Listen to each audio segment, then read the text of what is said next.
Manual ఉంటుంది, ఒక రకమైన మాన్యువల్ ఉంటుంది. అండ్ ఇది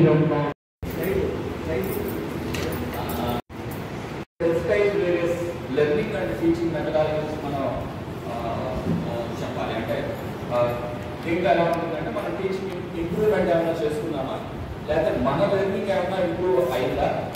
ఎందుకంటే we have to handle wide varieties of students. మనం ఇంపాక్ట్ఫుల్ టీచింగ్ అనేది ఒక మంచి వర్డ్. సార్తో ఇందాక మాట్లాడాము, మా చుట్టాల అబ్బాయి ఒకరు నాకు బావ వరుస ఉంటాడు. అతను రీసెంట్గా జరిగిన మీ ఎంసీఏ అల్యూమినికి వచ్చాడు. మా ఇంట్లో ఉన్నారు. నేను అప్పుడు నాకు అందరూ తెలిసిన నేను ఎవరికి కాల్ చేయలేదు, అది ఇన్ఫార్మేటివ్ కదా. ఆయన నెలకి 3.5 lakhs పైన ప్యాకేజ్ అంటే చాలా రిచ్ మ్యాన్. అతను అడిగాడు, బావ ఏంటి ఇంత మంచి జాబ్ కొట్టావు, కారణం ఏంటని. నేను డిఎల్ఆర్ కాలేజీలో చదివాను అన్నాడు.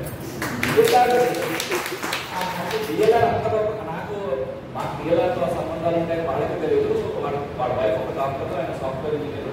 ఆ పిల్లల్ని అలా తీసుకొని సరదాగా ఆ ఓరియంటేషన్కి వచ్చాడు. అది ఇన్ఫార్మేటివ్